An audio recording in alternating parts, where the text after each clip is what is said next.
Amen. You can be seated. Thank you, guys. Like I said, missed you last week. I got to go to some lovely presbytery meetings up in Boca Raton, Boca Raton, which apparently means the rat's mouth, which is pretty interesting. But I actually enjoyed my time there. Can't wait to share some with the elders at our next meeting about some stuff I'm learning. Really, really neat. But also really, really happy to be back. I'm kind of kidding about the long sermon. I don't anticipate. In fact, usually my notes are about 4 pages, but this is it. You can see all my notes, 2 pages. That doesn't usually mean a lot. It just means I'll probably ramble more, but I'm going to try hard not to do that today. Let me remind you where you've been, okay? So if you're brand new here, I mean this. It's not, I don't think it's false humility. I really don't. But I have nothing really good to offer you. I really don't. I'm not going to be able to fix you today. Just not. Can't even fix myself. That's what I've learned. And so it seems like that would not be a very good use of our time for me to try to fix you or me to try to fix me. And so what we do around here is we go, hey, Jesus, you say that when your word goes out, it never returns void. And what I have found is, even though I don't have anything good to offer you, I've never, ever, and I mean this, I'm like 45 years old, never have I ever regretted doing what this word says. I mean, I have a lot of regrets, and I've shared with you some. I'm sure you'll hear more throughout the years. But I've never, ever, ever regretted opening this book, reading God's word, and then doing what it says, right? And so that's kind of the motivation today. If you're brand new here, here's kind of the progression, kind of challenging us all to go from spectator, meaning kind of just watching on the sidelines, to participator. And you get to do that now as we read God's word. This isn't how do I know more, Lord? It's how do I actually do what you tell us to do here, right? And by the way, there's actually some really neat ways to participate today. Like I said, you can write down prayer requests. You can join us to help take care of our beautiful islands by going over to Coco Plum and cleaning up afterwards. And then you can always show up tomorrow morning to pray. Lots of good stuff.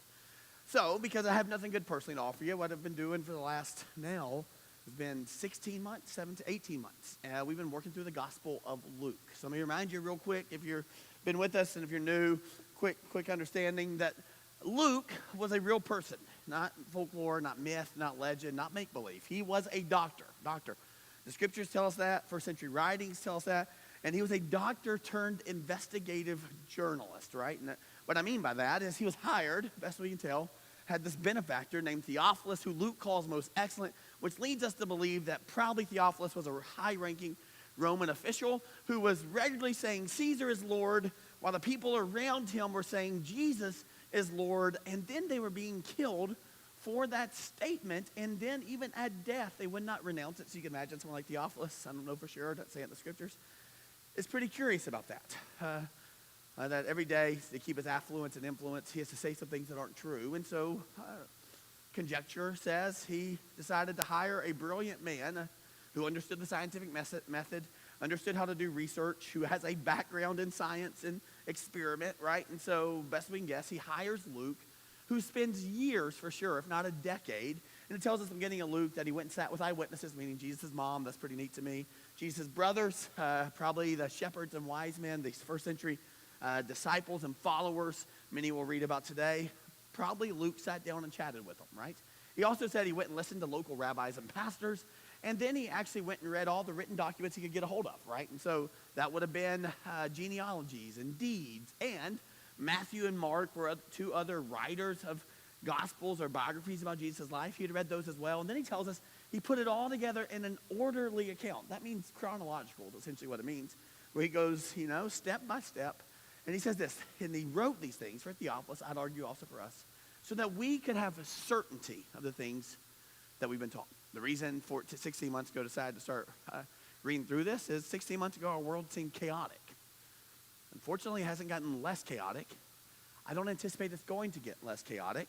And so what do you do in the middle of chaos? The only thing you can do is the way I described it. If you're falling off the edge of a cliff, you start clinging to and holding on too tight the thing that you think will keep you from falling all the way down, right? You just cling tight to stuff. So when you're in the middle of chaos, you cling to what's certain. So it made sense to me to go, let's just read the scriptures and maybe God would give us some things to cling to, and I think he will. And so we've been walking through the story of Jesus, and we have now gotten to a pretty big climax where Jesus now has thousands, maybe even hundreds of thousands of followers, right? I mean, there are a lot of people following him. And so the way I like to describe it is in Forrest Gump, when Forrest starts to run, if you've ever seen it, he starts to run across the country, and it starts with a few people. But by the time he gets well across the country, there are thousands of people following him. And that's kind of what's going on. And typically, when a powerful or influential leader gets thousands of people, that's when you capitalize on it and really, really start to implement your plan. Jesus is going to do just the opposite. He's literally going to actually whittle down this crowd a little bit by calling them to a deeper level of commitment. And so what we've seen the last couple of weeks is Jesus is actually teaching on, even attacking this, pride, right? And so 2 weeks ago, we learned about pride and humility. I told you that St. Augustine is kind of known as a guy who says that pride is pregnant with all other sins, meaning all the stuff that's wrong and broken about you and I actually originates with pride. Go all the way back to the garden, you have Adam and Eve, and it was pride, that they could be like God and know God. You go all the way back to Satan's fall, and it was this pride, this idea that he thought he deserved the same level of worship and affection and attention, right? And so pride is what produces all those things. So don't want to be prideful. The other option is humility, and as Tim Keller says, humility is a very tricky thing to talk about, because the minute you bring it up, it walks out of the room. So you can't go, here's how you be more humble. Be more humble. Let's be more humble. And then let's announce how humble we are, right? There's something about this. And so what we've kind of working through is this definition 2 weeks ago of humility, which is this. Humility is seeing God clearly and placing yourself accordingly, right? This idea that we just see who God is and therefore place us in the right posture and position underneath him. And we saw some kind of evidence as Jesus was teaching that there's kind of a contrast between people who are prideful and people who are humble. Pride typically avoids truth, right? Jesus asked the question, they all get silent. But humility faces it, right? Another thing we saw 2 weeks ago was that pride typically evaluates others, right? So if you find yourself really assessing other people and their behavior and not very much time or energy assessing your own, then maybe that's a problem you have. So pride evaluates other, humility evaluates self. And the very end of the message 2 weeks ago, just told you my experience. I don't like it. Don't like it at all, by the way. But I still believe it to be true, and I think it's going to be true for you, your kids, and your grandkids. From what I can gather in the scriptures and in life, there typically only is two routes to finally end up in a spot where you place yourself accordingly before God. Those two lanes are humility. God, you're greater and stronger. You are God, I am not. You are sovereign, I am not. You are in control, I'm not. Humility, or unfortunately, the lane that by default many of us end up on, including myself multiple times, humiliation. And I just told you 2 weeks ago, as your pastor, boy, I'd love for you to choose option A, right? Like door A, where we walk in humility and get to experience all that God has for you. But I also told you, and I want you to hear this again, many of us will, all of us will at some point, end up on path B. And when you end up in that lane of humiliation, when you end up in that ditch, you actually see the beauty of the church, right? You get in the ditch, I'll get in it with you, right? You get in the ditch, we'll get in it together, not to stay there, not to wallow in the ditch, but to love each other and care for each other, to get out of that ditch so we can place ourselves again accordingly. And so, certainly seems like those are the two lanes. Lane A, humility, is just a lot more efficient and a lot more enjoyable, right? So that's what I would encourage you on. And then last week, one of our elders, Jeff, got to speak to you, and he let y'all get out early. I'm a little upset about it. So it won't happen again, right? I mean, it will when he teaches or someone else does. But I'm just going to, like you see all these on C-SPAN where people don't use all their minutes when they ask the questions, and they're going to yield back to the other one talking. Jeff just yielded his time back to me, and I appreciate it for this week. But what we learned last week, really, and it's really pretty simple in this, just was the story Jesus told right out of this understanding of humility and humiliation. And here's what we learned. That Jesus' invitation, this is so interesting to me, is not for the worthy. Not for the worthy at all. So this isn't about better performance. This isn't about even a better, presentation. Jesus' invitation is not for the worthy, because if it were, none of us were invited, right? It's for the willing, right? And so today, I tell you all that to go, boy, could we put on our courageous pants today and go, God, could you speak truth to us? Would you allow it to humble us? Would you give us the courage to place ourselves accordingly? Would you give us the ability to be willing, Lord, to hear this message and respond to it? So that's where we are today as we jump into a new passage. But let me go and tell you what the big idea is, just so we're all on the same page. And you're not going to like it, probably. It's a little uncomfortable, but it's true. So here's what we're going to learn today. Following Jesus costs you what you're holding on to. Got it? So many of us have a hard time following Jesus. So many of us walk away. Nope, don't want to give up that. I remember as a 17-year-old, between my junior and senior year, Andy Stanley told a story at summer camp with this is the big idea. If you could see as God sees, you would do as God says. Makes sense? He told a story about a chief, a fire chief, who was given orders to a bunch of firemen, and they ignored his orders and eventually died. And he said, if they could have saw what the chief saw, they would have done as the chief said. And then he had us grab our hands tight and go, what is God seeing and saying to you? Hold your hand tight. I just want you to ask him, God, what is it you want me to give up, right? One of maybe, I don't know, a handful, less than 5 moments where I'd go, I think I heard from the Lord, 17-year-old kid, maybe I missed it. But I remember holding on tight, and I felt like God said, Josh, I want your future.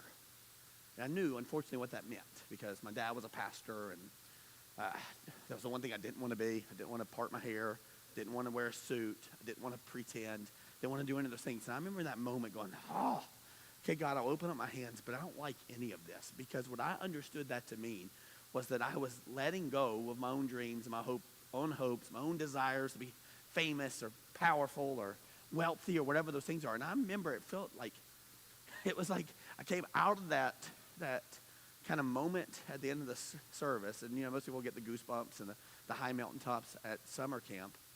And I actually came out sad. You would think, oh, I hear from God. How neat is that? I came out sad going, yeah, but I don't know that I actually want to do what God's telling me to do. In fact, it got to the point where a year and a half later, I was in college.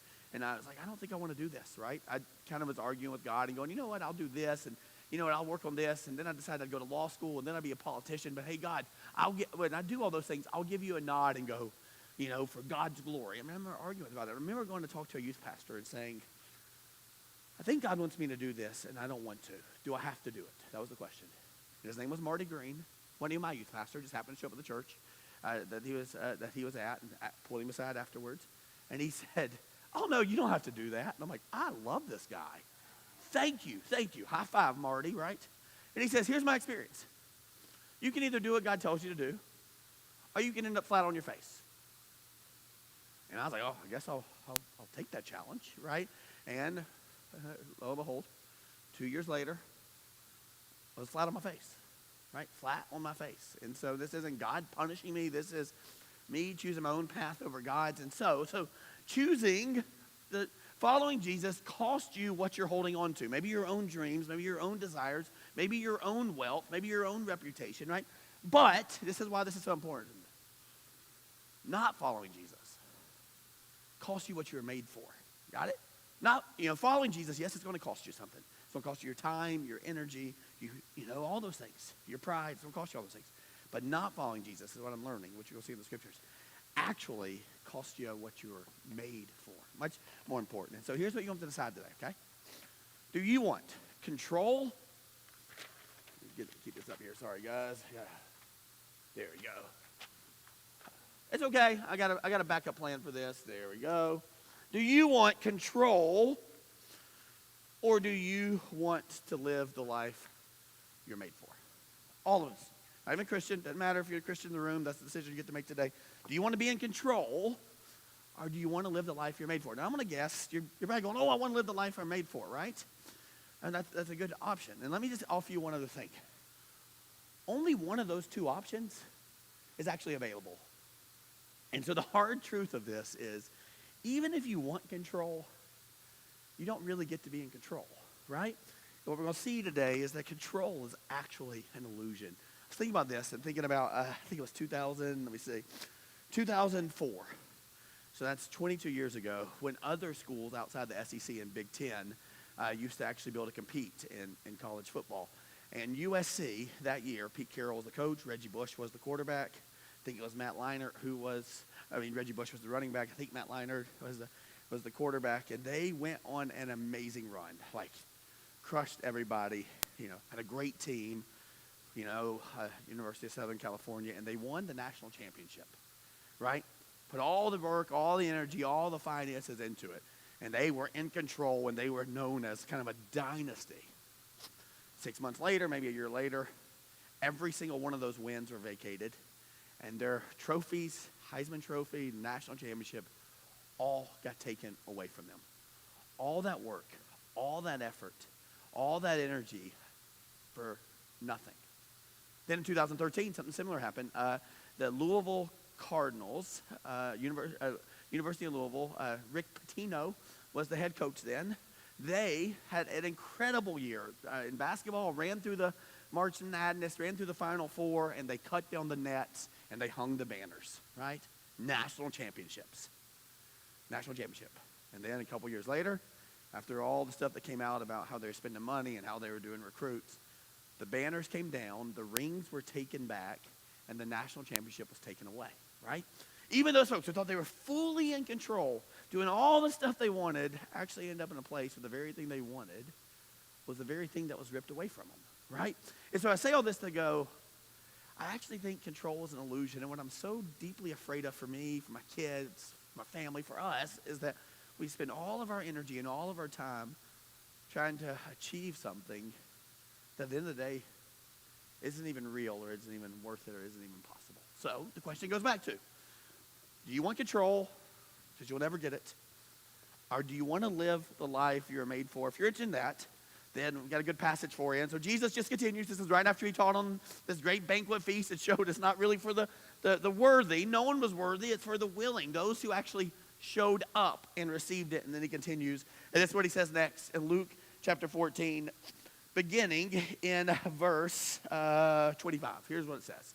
Now great crowds accompanied him. Again, this is when you usually capitalize on these big rallies, right? And he turned and said to them. So you would think he'd be like, let's get this crowd really going. Oh, he does just the opposite. And he says this in verse 26. If anyone comes to me, oh goodness, this is crazy, and does not hate his own father and mother, and some of you are like, done, others are like, what, right? And mother and wife and children and brothers and sisters, yes, even his own life, he cannot be my disciple. What is this? Right? This is actually one of the reasons as a 17-year-old kid, I'm like, I don't know that I want to be a pastor. Like, how do you teach this? It's like there's this passage in the Old Testament in one of the Kings, I think it's the Second Kings, maybe First Kings, I don't know, guys, where Elisha, S-H, not J-A, Elisha is walking in the woods, right? And as he's walking in the woods, some teenagers show up to him and start calling him fat, bald man, right? That's not nice. You shouldn't do that. Elisha is a prophet, and these guys call him fat, bald man, and Elisha doesn't take it very well. You know what he does? He cries out to heaven, asks for power, and then has a she-bear. I love this because this is the mama bear. They're a lot meaner than daddy bears, right? He sicks a she-bear on the whole group of teenagers, and they maul them, right? Doesn't say they kill them. That's important to me. I appreciate that. But they definitely got scarred and beaten up pretty good. And you read that passage, and you're like, how do you teach that, right? And if you're bald and chubby, you like it a whole bunch. But like, how do you go? See, that's the God we're talking about. So I just look at some of these passages and go, Lord, like, I don't understand. And what you see in it is that even great, powerful prophets have tempers and have flaws and still operate in their flesh, right? And so there's some things you can learn from it. But here, this literally is saying, hey, guys, you want to follow Jesus? Here's what you're holding on to. Here's what it's going to cost you. And he goes, I want you to hate your mom and dad. Oh, but not just your mom and dad. I want you to hate your wife, too. And your children. And then brothers and sisters. You're like, oh, you should have put that one first. That one's easy, right? And so got all those. And then he even doubles down and triples down and says, yes, even his own life. You want to follow me? Big crowds? Let's whittle this down. You got to do that or you can't be my disciple. And again, this is rhetorical. I would imagine for many people there, maybe many people for us, we go, yeah, loving my wife and kids and my parents, that's kind of a non-negotiable, God, I'm out. Right? I mean, that would be reasonable. Until you look at this and you go, well, what in the world is he saying? And luckily, I'm not brilliant, but there are some brilliant people out there. So I did a good bit of work on the language. There's some evidence in this language of hate that it's definitely hyperbole that would have been used in the first century, and got some other people. Let me just tell you what R.C. Sproul, this is what his comment on this passage is. I think it's actually pretty helpful. He's saying this, Jesus is not advocating hatred, but using a Semitic, meaning this was a Semitic expression. Like, you know how you would say something like,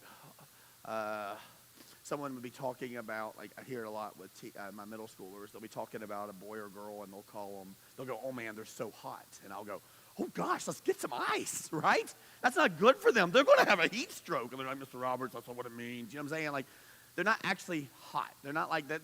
They don't have a fever, right? It's just that it's a statement. And so, first century Semitic Jewish writing, using this language of hate was supposed to create a significant contrast. And here's what R.C. Sproul says about it. He says, but using a Semitic expression to indicate the primary devotion required of his disciples, right? And so here's what Piper says, John Piper. He says, our love for Jesus, according to this passage, must be so strong that all other loves are like hate by comparison. Not saying that you hate, but the call is that we love Jesus so deeply that it seems like we don't love our kids or spouse nearly as much. And think about that. And again, very uncomfortable to talk about, but I want you to think about that and go, is that true for me? For me, probably not, right? But here's the deeper question. Do I even want that to be true? What do you think about that? Do you even want that to be true? Like, by contrast, that your love for Jesus seems that you love him so deeply that you don't love your kids or your spouse or your parents near as much. Like, that even seems like a broken description of how we should do things. And so St. Augustine has done some really interesting work on this, and he's written a lot about it. And he talks about this. He talks about reordering our loves. And he says that sometimes we take good things and make them ultimate things.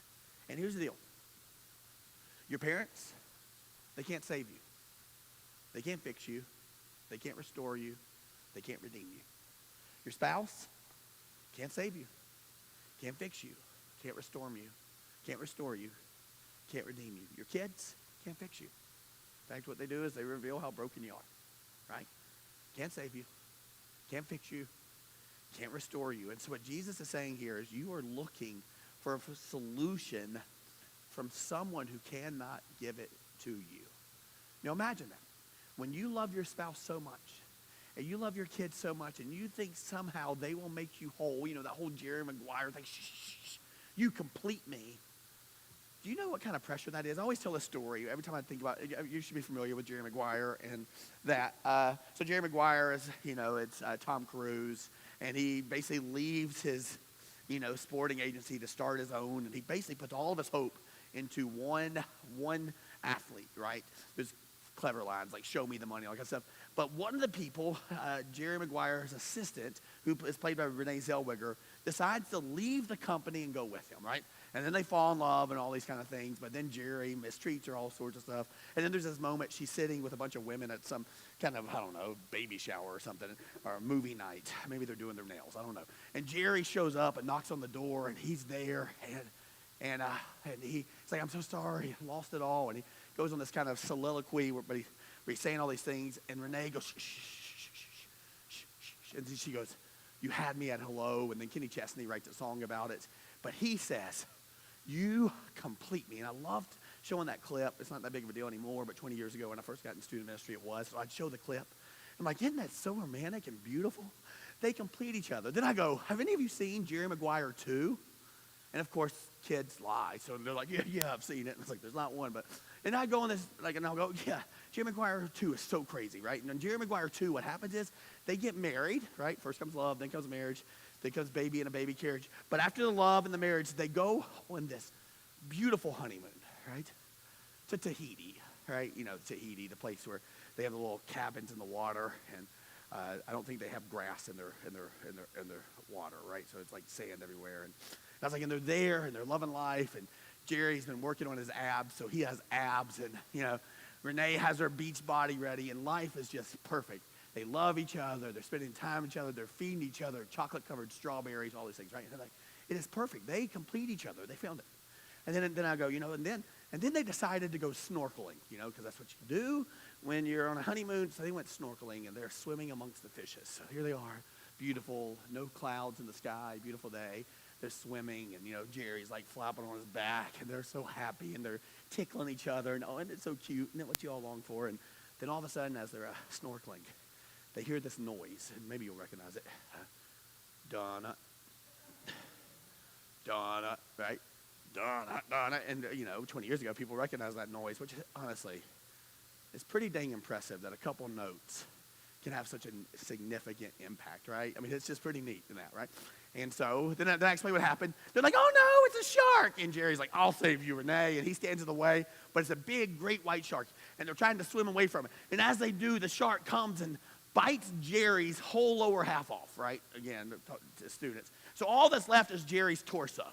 And Renee's like, oh, no. And so she drags him out of the water, and she starts giving him CPR. But every time she presses on his chest, more blood shoots out the bottom, right? That's how I usually explain it. And then he's like, but you complete me. And then he dies. And Renee's like, what do I do now? So she does what you have to do if the person completes you. She wraps up his body, calls her dad, and goes, Dad, what taxidermist do you use when you got that moose, right?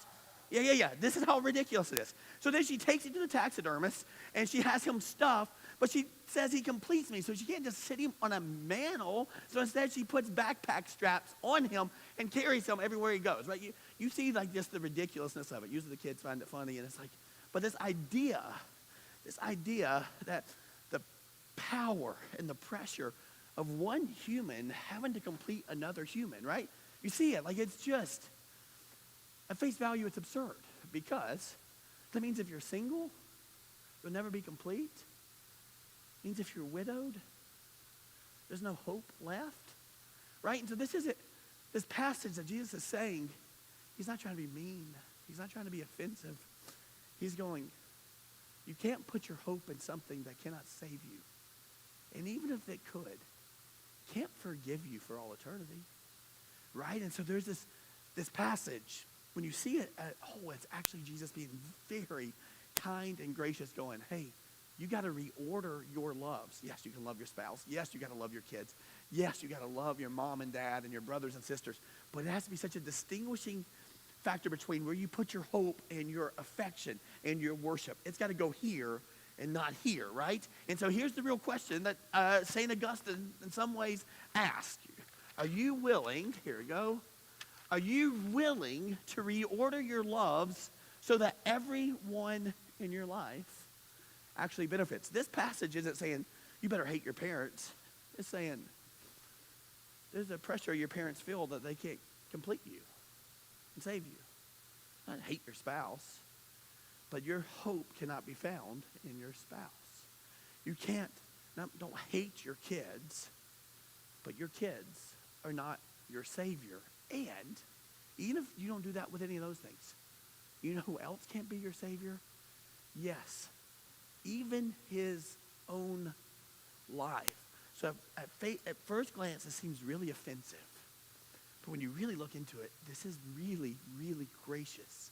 Jesus is going, this is where your hope and your salvation can be found. You can imagine a lot of people didn't like it, right? And so they maybe whittled some people down. Then he continues in verse 27. Look, we've already covered 2 verses. We're doing great. And it says this, whoever does not bear his own cross and come after me cannot be my disciple. So step 1, hey, there's got to be a distinguishing deep contrast for your affection and love and worship of me versus everyone else. Got it? Deep contrast. It should be so evident that your greatest love, your greatest affection is towards God, right? That's number 1. And number 2, here's the cost. You got to die for it. That's what he's saying there. Not only die, probably an embarrassing, humiliating death. Because that's what the cross represented in the first century. It's not this cute little necklace we wear. It was deep pain, deep sorrow, and deep shame. Anyone who had to bear a cross literally was someone who was seen as a sinner and dirty and hated by God and unworthy of life any longer. That's what he's saying. So he's going, you cannot put your hope or stock in any of your reputation, any of your performance. In fact, you have to die to yourself, right? So this is, cross is equaling death. And that's not saying life's got to be inconvenient, not struggle. He's going, you have to execute your own control and your own desire to live for yourself, by yourself, for no other purposes other than your own joy, power, and pleasure. So he is saying you have to die to your desire for control. Now, maybe that's hard for you. It's definitely hard for me, right? This level of, maybe you've ended up someplace that you just know are completely outside of your control. And those are actually the things that actually bring some healing, because you finally get to the point where you're going, I can't fix this, right? It's actually the things that you believe you can fix, you believe you can solve, you believe you can explain and offer logical resolutions and get everybody on the same page. It's those areas that get so exhausting. But when you finally get to the point that you go, I cannot fix this, there either is no hope, or that hope has to be found in Jesus. And typically, when it's happening, then and only then do you finally start to experience the peace that comes. So he's going, hey, first, got to hate your family, meaning there's got to be a deep contrast. Second, you got to be willing to sacrifice and give up your own life, your own agenda, your own dreams, your own future. And then he says this, and it's very interesting. He says this, for which of you, desiring to build a tower, does not first sit down and count the cost, whether he has enough to complete it. Now, I love this passage because I joke about being ready, shoot, aim, meaning I love to just like, that's what I was trying to hit, right? But I joke about it, but I think there's a very important part of leadership, church, life, family, all that kind of stuff, where you actually need to consider what the cost is. So at first glance, people use this passage that go, hey, you should make a plan, right? But it's weird that that's how we use this passage about us making a plan, because the preceding verse is saying, you're not in control.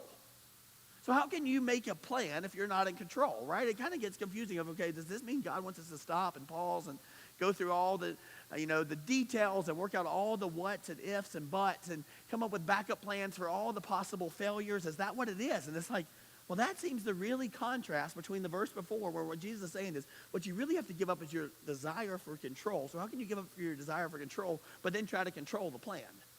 So I actually was stuck on this, because it's like, I've never really, I've referenced this verse a lot. Hey, we got to count the cost, right? Who builds a building without counting the cost? We got to make a plan. But I've never actually seen it back to back with the verse before. Hey, give up your own life, all but make your own plan. What? Right?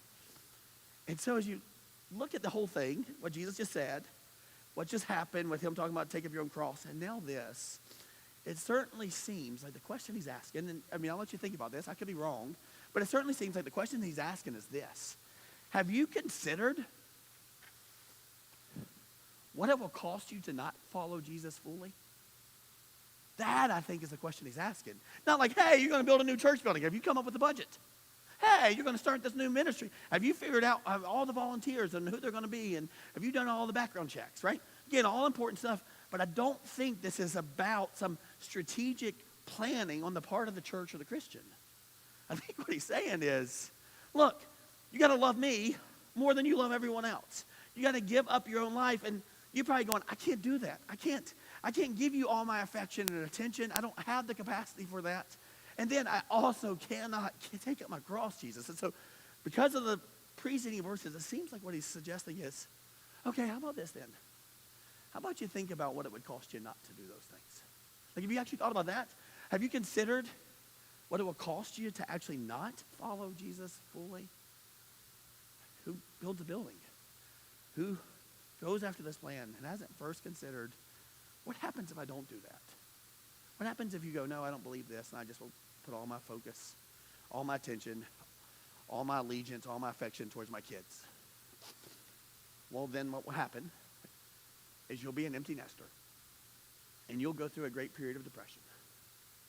And then your days and your weeks will be tied to whether or not they call and reach out to you, whether they come home for Thanksgiving, whether they live long and flourishing lives. When you make that decision, now you are tied to your kids' behavior and response the rest of your life. Some of you know the pain of that, right? For many of us, the greatest pain is at Christmas isn't you didn't get the gift. It's that you didn't get to hang out with your grandkids because they're so far away, right? We know that. And again, that's just part of life. But have we considered what it would be like if we decide that all of our hope and all of our affection is going to go, I'm just going to worship my spouse. I'm just going to worship my legacy. I'm just going to focus on myself. And so Jesus is going, hey, have you actually thought about what that will cost you? Because again, this isn't about, do you want to be in control? No, you're not really in control. Or do you want to live the way that you're made for? So what he's saying is, hey, could you count that cost? Could you imagine what it'd be like to fully follow me? That's why I love quoting that passage in 1 Corinthians that Paul says that Jesus essentially tells him to write. What no eye has seen, what no ear has heard, what no heart can imagine, what God has in store for those who love him. Jesus is going, how about you? Have you counted that cost? What would it look like in 10 years if you gave all your attention and all your devotion to God? What would that look like? Like, what would your life look like 10 years from now? And even better, could you imagine what your life's going to look like 1,000 years from now if you did that? That's the question he's asking. That's the cost he's talking about. It seems to be very binary. You can choose your own path and end up in your own destination, which will eventually lead you to disappointment and despair. Or you can go, God, I know I'm not in control anyway. I'm going to follow your path. I'm going to be obedient to you, and I'm going to give you my devotion and affection, and I'm going to believe that's what's going to be best for my spouse. I believe that's what's going to be best for my kids because I have no account of the cost and consider it the best option is to surrender myself fully because otherwise I might win some national championship, and it might just get vacated anyway, right? And then he says this in verse 29. Otherwise, when he has laid a foundation and is not able to finish, all who see it begin to mock him. You know what that's like? That's like a really, really wealthy man building great businesses, having millions, if not billions of dollars in the bank, and having his own kid not show up at his funeral. That's what that's like. That's like putting all your hope in having this great fame and this great power and spending the last decade of your set life by yourself at home alone. That's what it's like. You know what you do to those people? You pity them. And all Jesus is saying is, have you considered the cost of what it's like to put all your hope in things that can't satisfy you, can't fulfill you, and definitely can't save you? That's like building a house with a foundation. And you're not being able to finish it. And all who see it begin to mock him. Verse 30, it says this, saying, this man began to build and was not able to finish. Here's the principle that you all know, just coming out of the scripture. Starting is easy. Finishing is really hard, right? Got very few goals in my life at this point. One is to finish my life as a pastor because most of my buddies are already done, right? Either because they got burnt out or they made some poor choices. The second one, I mean this. It's the only goal. I want to see my grandkids baptize my great-grandkids. That's it. That's it. I can see my grandkids baptize my great-grandkids. I go, oh, that's a legacy where they understand this. I was actually confessing to Briggs, like, because I'm a pastor's kid. One of the angst I feel with him getting ready to go off to college is because I felt like the church thing was pushed down my throat. Pushed, like, go to church, you have to do these things, because I just had to perform well. That I'm afraid that I overcorrected and haven't actually helped him to see how serious this is to us. The gospel, eternity, Jesus, right? Like, that is what's most important, that he would see that and know that, not go, wow, Dad's a great provider, he's a great problem solver, but go, my dad really does believe Jesus is the provider. My dad really does believe he's Lord, right? This man began to build and was not able to finish. In verse 31, it says this, or what king going out to encounter another king in war will not sit down first and deliberate whether he is able with 10,000 to meet him who comes against him with 20,000. Do you understand what you're up against? Do you understand the cost, like, of admission into eternity. It requires perfection. Perfection. It requires you to perform perfectly at all times, in all ways, not starting now, but starting with birth, right? Have you already counted the cost and gone to the conclusion, I can't actually pay my way in, right? So he's going, which kind of king would go, I'm really up against something hard. It's actually a battle that I cannot win. You cannot earn your way back into heaven, right? The invitation is not for the worthy, it's for the willing. And then he continues and says this in verse 32, and if not, while the other is yet a great way off, he sends a delegation and asks for terms of peace. Got it? Let me give you a picture of that in just a second, but let me finish these. So therefore, any one of you who does not renounce all that he has cannot be my disciple. If you believe your performance or your pedigree or your, presentation or your finances or your worth can earn you into heaven, you are fooling yourself. He says something so interesting. It seems like a switch, but it's not. He says this. Salt is good. Well, great, Jesus. You just told us everything else. So let's talk about seasoning, right? Salt's good. Yep, you're right. I love salt, right? Love it. I had steak last night from Lalo's. I got to take Amelia out for middle school formal. We went and had some steak, and medium rare. It was cooked perfectly, but even good steak requires salt. Just requires salt, right? Nothing else. No A1 sauce. Some of you are like, I like my steak well done with A1 sauce. I'm like, you're going to be really disappointed in heaven because God is not going to allow you to eat that junk, right? Salt is good, but if salt has lost its taste, how shall its saltiness be restored? He's going, you don't understand, like, this is a time that you lean in and go, God, you can have me before you run out of an identity. And this is what he says in this last verse, and I'll explain to you what he means. It is of no use either for the soil or for the manure pile. It's thrown away. And then he says this, who has ears, let him hear it, right? So he's like, what in the world is he saying? Like, what? I don't understand what he's trying to communicate here. And here's what he's saying. Salt is not about flavoring. It's about identity. You can't add something else to salt to make it more salty, right? Salt is the saltiness. So he's going, when that runs out, you can't just mask it and put something else over it. And on top of that, that salt, you're not even going to put in your manure pile. It's not going to help things grow, right? You're not going to put it in the soil. It is of no use. The use for salt is in its flavoring, rooted in its identity. The minute you make salt something else, it's no longer worth even what you want to make it, right?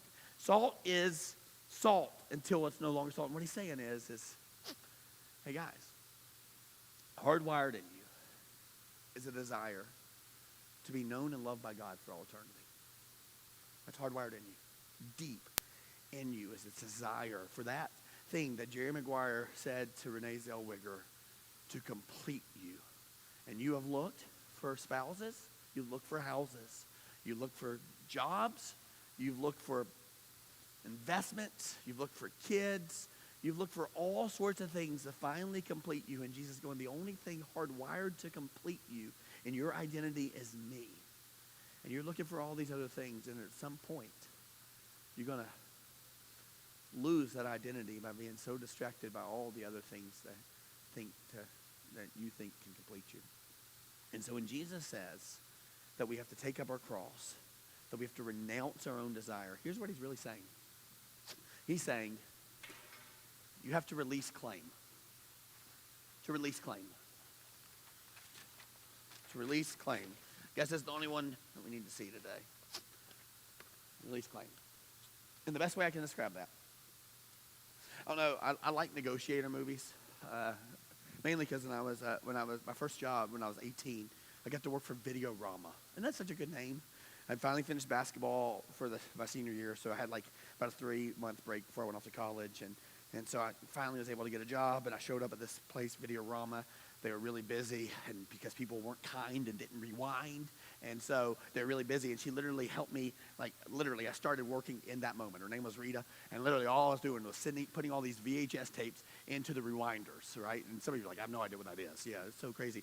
And so one of the benefits is I got to watch every movie. And at the time, there was a movie by Samuel L. Jackson called The Negotiator, where he's a negotiator, but something bad happens in his life, and he ended up taking people hostage. And so I really loved the movie, got really interested in like negotiating and seeing every movie I can. There used to be a TV show about it, and you know how it works, right? So how it happens is typically there's a terrorist or bad guy, but in most movies, the guy who actually takes people hostage is just a lost soul or angry or bitter about something that's happened.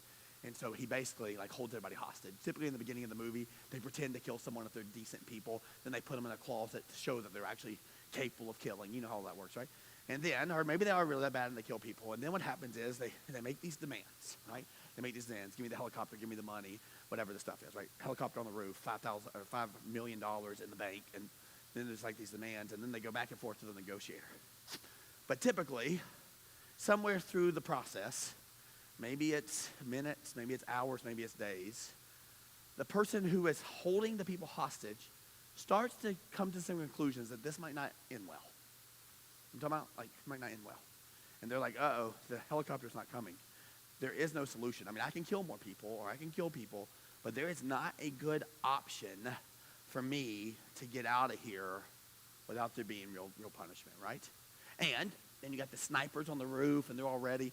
And now you start to wonder, like the person who's holding the hostages, even has now come to the conclusion that they may not make it out alive, right? They're shutting the blinds, all that kind of stuff. And somehow in a lot of these movies, what ends up happening is the negotiator goes, here's what you're going to have to do. You're going to have to lay your gun down. You have to put your hands up. And you're going to have to walk out. And the person holding the hostages is going, but there will be a different life because of that, and there will be damage because of that. But the negotiator is going, listen, it's kind of binary at this point. Either you put your hands up, you lay your guns down, you release your claim of these hostages, or you'll die. Those become the options. And so eventually, usually in the movies, what finally happens is the person who's trying to prove some point, do these things, finally kind of relents and goes, this is my option. So they put down the gun and they walk out. This feels like the passage, that's what Jesus is doing. Like there's this negotiation going. You're going, but no, but I want this life. No, but I want this. No, but that means that I won't have that car. I mean, that means I won't have that reputation. You mean that means I won't be able to be in control of this? And Jesus is going, look. This is your only option that leads to life long term. Your only option is to finally sit these things down, throw your hands up, and go, okay, I'm not in charge anymore. That's what Jesus is saying. It's time to release claim, because what you actually feel like you're in control of, you're really not. So your options are to live out of control, putting all your hope and stock in things that cannot satisfy you, cannot fulfill you, and cannot forgive you. Or you can finally go, I'm going to put these down, I'm just going to walk out. I'm just going to walk out, right? And I love that posture because it has this posture of hands raised. And I'm not going to make you raise your hands during songs, like that stuff. But I love that posture because when I think about hands being raised, there really is only three reasons to. One, you got a question, right?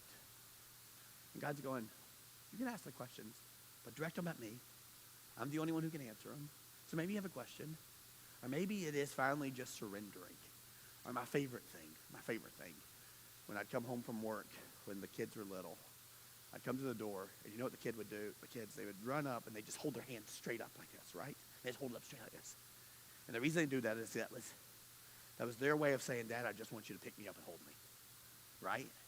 And so I think about it, and I go, boy, I'd love that to be our posture today. Maybe you've got some questions. Okay, God, I got some questions. I don't understand how this works, but I'm starting to count the cost of what it would be like not to live on purpose, right? So I got some questions. Or, God, I'm just ready to surrender. Here, take my life. Let it be. Or maybe you're just like, God, I'm exhausted. I'm just exhausted. I'm exhausted trying to find my value in my job or my spouse or my kids, and it's just not working. And maybe the posture is finally just going, okay, God, would you just hold me? And here's the beauty of this passage. He will. He will. In fact, he had Luke write that for you today to know that you can literally release claim over something you really don't have claim over anyway. You can. You can just lift your hands up, and he'll receive you. And so what we're going to do, bands will come up, we'll sing a song together. And it's written about a lady, last name was Habergall. She wrote this in the 1800s, 1870 something, and she died at 43. So didn't even make it as long as I get to make it so far at 45. And she had this desire to see God who really take hold of her friend's life. And so she went to this event, and she saw like 10 or 12 of her friends. They were all in the same house, and she just saw this picture of what would it look like if God would just grip them, and they would, like, their eyes would be open, and they would go, don't want to be in control. I just want to be loved, and I just want to live on purpose, right? And so she had this dream of this revival, what she thought would start with just a small group of people. And this is the words that she wrote, that she thought, God, this is the posture that they and we have to take. And it was this: take my life, Lord, and let it be. Take my life, Lord, and let it be. So, sing a 150-year-old song with the same desire, same posture of just surrender. And you get to ask the question, do you want to be in control? Or do you want to live the life you're made for? And I'm guessing you're much more interested in the latter. So I'm going to pray.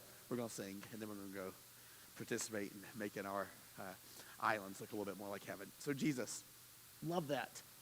I love that we could take 2,000-year-old verses that were meant directly for us. And then, God, we get to use these words that were written 150 years ago to say exactly the posture of what you long for us, God. Would you take our life and let it be? Would you take our life, Lord? Would you let it be? This is us. Would you hear these words, God? This is us releasing claim over the control we know we no longer have.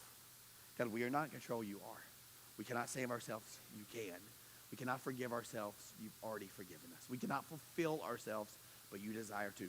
We or no one else can complete us, but you can and you will. So God, would that process start now, that you come into our life and help us to live the life that you have for us. Not the life that we wanted, but the life that you've always wanted and dreamed of and planned for us. Well, we get to start that now, and I pray these things in your name, Jesus.